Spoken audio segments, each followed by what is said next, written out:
আসসালামু আলাইকুম প্রিয় দর্শক, দৈনিক প্রদীপ শেখা ইউটিউব চ্যানেল থেকে সকলকে স্বাগতম। এখন আমাদের সঙ্গে যুক্ত হচ্ছেন। আসসালামু আলাইকুম প্রিয় দর্শক, গত 2-3 দিন ধরে বিষয়টা নিশ্চয়ই আপনাদের চোখে এসেছে যে জাতীয় নাগরিক পার্টি মানে এনসিপির একজন শীর্ষস্থানীয় নেতা মিস্টার হাসনাত আব্দুল্লাহ, উনি বসুন্ধরার বিরুদ্ধে, বসুন্ধরা গ্রুপের যে মিডিয়াগুলো আছে সেই মিডিয়াগুলোর বিরুদ্ধে বেশ প্রকাশ্যে কিছু কথা বলছেন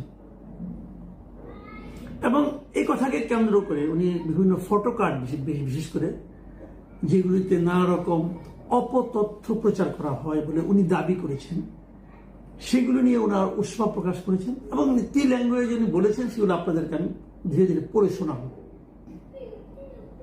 এবং এর প্রেক্ষিতে জাতীয় প্রেস ক্লাবের সভাপতি, সাধারণ সম্পাদক তারাও একটা বিবৃতি দিয়েছেন এবং বলেছেন এটা নাকি সৎ সাংবাদিকতা, স্বাধীন সাংবাদিকতার ক্ষেত্রে একটা প্রতিবন্ধকতা। এখানে বলে রাখা ভালো, জাতীয় প্রেস ক্লাবের যিনি সভাপতি, উনি আসলে সভাপতি কিনা আমি জানি না, কারণ উনি আসলে সহসভাপতি ছিলেন। পরবর্তী সময়ে সভাপতি চলে যাওয়ায়, সভাপতি আওয়ামীপন্থী ছিলেন বলে, এমপি ছিলেন আওয়ামী লীগের, চলে যাওয়ার পরে উনি ভারপ্রাপ্ত সভাপতি হওয়ার কথা আমার বিবেচনায়, হয়তো আমি আইন টাইন যাই না। সভাপতি এবং সাধারণ সম্পাদক যারা আছেন উভয়েরই ভারপ্রাপ্ত হওয়ার কথা, কারণ ওনাদেরকে আমি ভোট দিয়েছি এবং ওনাদেরকে তো আমি সভাপতি হিসেবে ভোট দিইনি, ওনাকে তো আমি সেক্রেটারি হিসেবে ভোট দিইনি। একজনকে দিয়েছি সহসভাপতি হিসেবে ভোট, একজনকে দিয়েছি জয়েন্ট সেক্রেটারি হিসেবে ভোট। তো ওনারা অনুপস্থিতিতে নিজেরাই সেই পদ দখল করেছেন এবং বলেছেন যে ভারপ্রাপ্ত টারপ্রাপ্ত ওনারা লেখেন না, যা করে ওনাদের ব্যাপার। তো এই সভাপতি যিনি আছেন হাসান হাফিজ সাহেব, উনি কিন্তু বসুন্ধরা একটা মিডিয়ার একটা পত্রিকার সম্পাদক।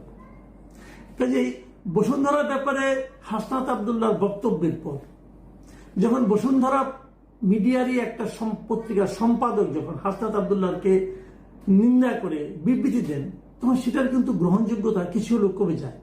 হয়তো মালিকের কাছে ওনার গ্রহণযোগ্যতা বেড়েছে, কিন্তু সাধারণ পাঠকের কাছে, সাধারণ মানুষের কাছে গ্রহণযোগ্যতাটা কিছু হলেও কমে যায়। আমরা একটু আগে যাই যে হাসনাত আব্দুল্লাহ আসলে কি বলেছিলেন তার ফেসবুক স্ট্যাটাসে। আমি ওখান থেকে কিছু কিছু জায়গা একটু আপনাদের পড়ে শোনাবো।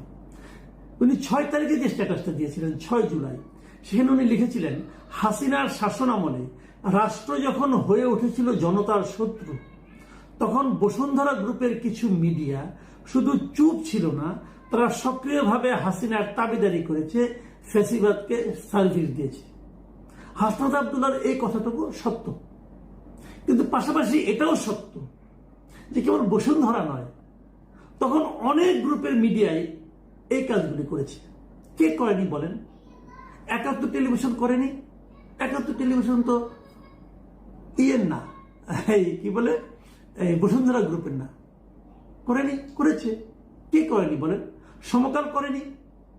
সমকালের মালিক তো এমপিও ছিল হাসিনার আমলে, ইলেকশনের মাধ্যমে সে ফরিদপুর থেকে নির্বাচিত হয়েছিল এবং উনি হাসিনার উপস্থিত এক সভায় বলেছিলেন, সুমনের সে কবি সুমনের সে বিখ্যাত গান ও চনকে বলেছিলেন যে প্রথমত উনি হাসিনাকে চান, দ্বিতীয়ত উনি হাসিনাকে চান, তৃতীয়ত উনি হাসিনাকে চান বলেছিলেন।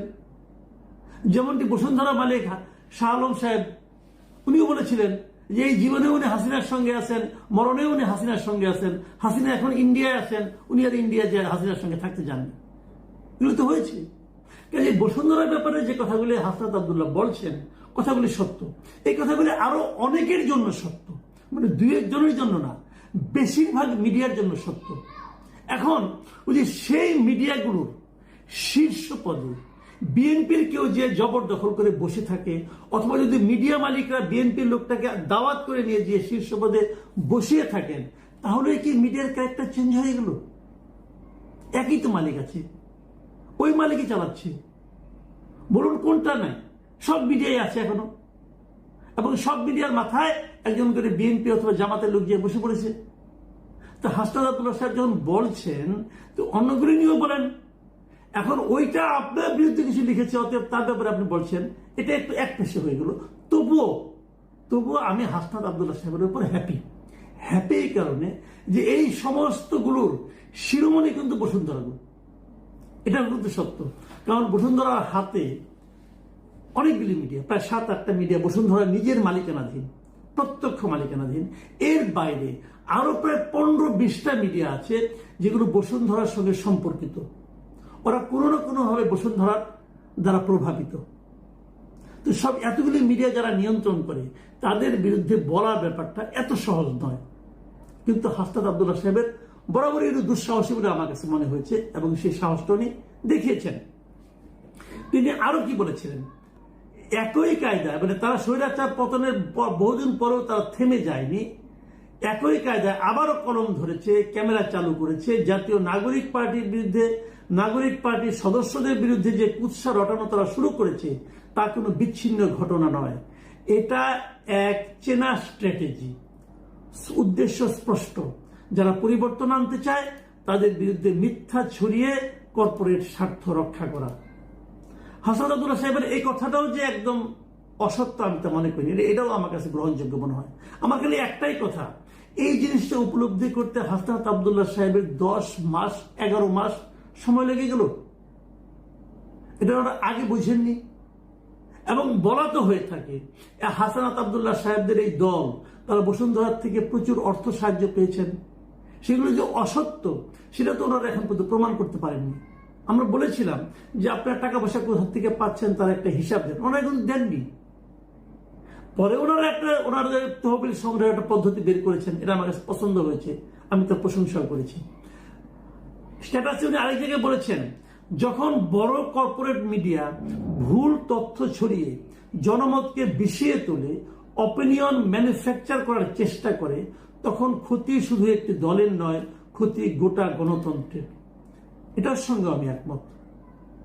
দীর্ঘদিন ধরেই আমাদের মিডিয়াগুলো এভাবে গণতন্ত্রের জন আকাঙ্ক্ষার ক্ষতি করে চলছে, দীর্ঘদিন ধরে চলছে। হাসনাত আব্দুল্লাহ সেদিকে এসে বলেছেন, আমরা ডকুমেন্ট করছি প্রতিটি মিথ্যা, প্রতিটি অপপ্রচার, প্রতিটি সাংবাদিকতার নামে অন্যায় আমরা ডকুমেন্ট করছি। মানে ওনারা হিসেব রাখছেন, এটা ভালো, সবারই হিসাব রাখা উচিত। আপনারা এনসিপি কি করছেন, এনসিপি লিডাররা কি করছেন, কার বিরুদ্ধে কি কি অভিযোগ, এটা বলতে সাধারণ মানুষ ডকুমেন্ট করে রাখছে। কাজে সময় মতো এগুলোও বেরোবে, কোনো সমস্যা নাই। সবটাই আমি মনে করি গণতান্ত্রিক অধিকার। আপনারা ডকুমেন্ট করছেন, এটাও ভালো, কিন্তু আপনার এই বক্তব্যের মধ্যে আমি কেন একটু হুমকির একটা সুর পাচ্ছি, অথবা ব্ল্যাকমেইলিং।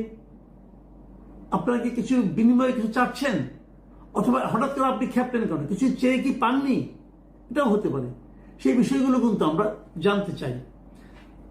উনি ওনার স্ট্যাটাসটা 6 তারিখে স্ট্যাটাসটা শেষ করেছেন এভাবে, আপনারা জনগণের ঊর্ধ্বে নন, আর সত্যের ঊর্ধ্বে তো ননই।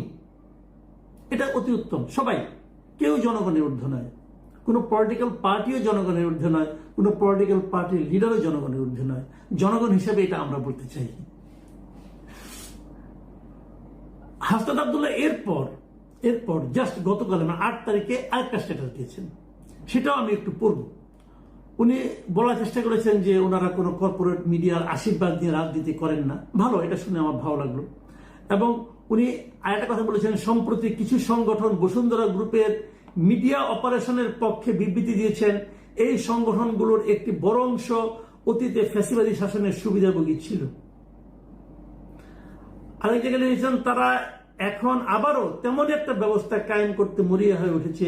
আমরা এটা হতে দেব না, কোনোভাবে আমাদেরকে চুপ করানো যাবে না।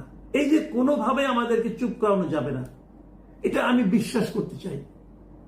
আমি দেখতে চাই আগামী দিনগুলোতেও হাসনাত আব্দুল্লাহদের এই চুপ না করার প্রতিজ্ঞা কতটুকু অটুট থাকে। কারণ আমার ধারণা খুব শীঘ্রই এটার একটা সুব্যবস্থা হোক অথবা কুব্যবস্থা হোক, একটা মিটপাট হয়ে যাবে, এটা আমার ধারণা। মিটপাট হলো কি হলো না এটা মুখ দিয়ে উচ্চারণ করতে হবে না, সাধারণ মানুষ ঠিকই টের পেয়ে যাবে। যখন দেখবে আপনারা চুপ হয়ে গেছেন, তখন বুঝতে হবে এই দেনা পাওনায় লেনদেনে একটা সমঝোতা হয়েছে।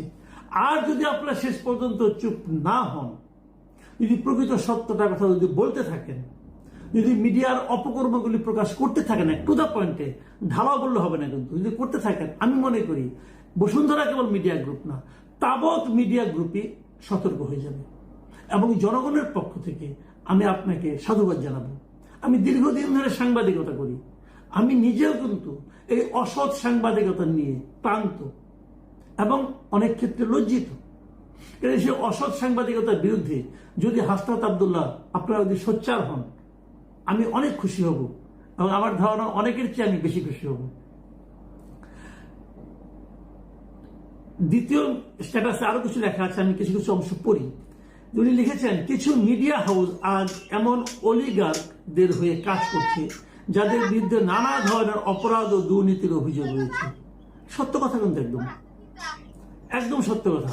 এবং তিনি লিখেছেন, মিডিয়াকে ব্যবহার করা হয়েছে এইসব অপরাধের শিল্ড হিসাবে, আর ক্ষমতায় কে থাকবে সেটা পেছন থেকে নির্ধারণ করতে। আপনার এই কথাগুলো আমি আজকে না, আমি আরো অনেক আগের থেকেই বলছি, আরো আজকে থেকে 10-12 বছর আগে। তখন এই ঢাকা রিপোর্টার্স ইউনিটির একটা ম্যাগাজিন আছে, সেই ম্যাগাজিনে আমি কিন্তু নিজে একটা আর্টিকেল লিখলাম, যে আর্টিকেলের প্রথম লাইনটাই ছিল যে একসময় জমিদাররা তাদের সম্পদ রক্ষার জন্য লাঠিয়ার ব্যবহার করত, আর এখনকার দিনে ব্যবসায়িক গোষ্ঠীগুলো তাদের সম্পদ এবং তাদের ব্যবসা বাণিজ্য রক্ষার জন্য সাংবাদিক পালে। এই কথাটা আমি লিখেছিলাম, আপনার সঙ্গে এই কথাটা মিলে গেছে বলে আমার ভালো লাগছে, এবং সেটা বলার কারণে আমার একাধিক চাকরিও গেছে, সমস্যা নেই।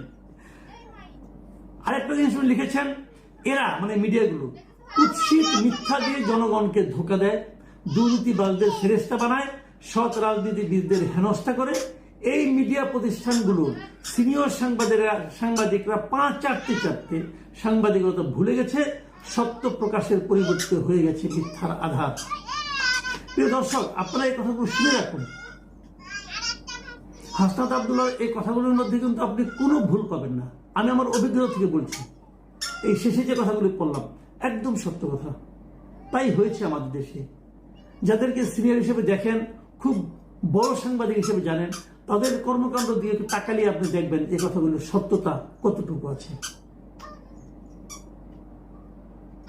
উনি আরো অনেক কিছু লিখেছেন, এমনি বড় হয়ে গেছে, আর বড় করতে চাই না।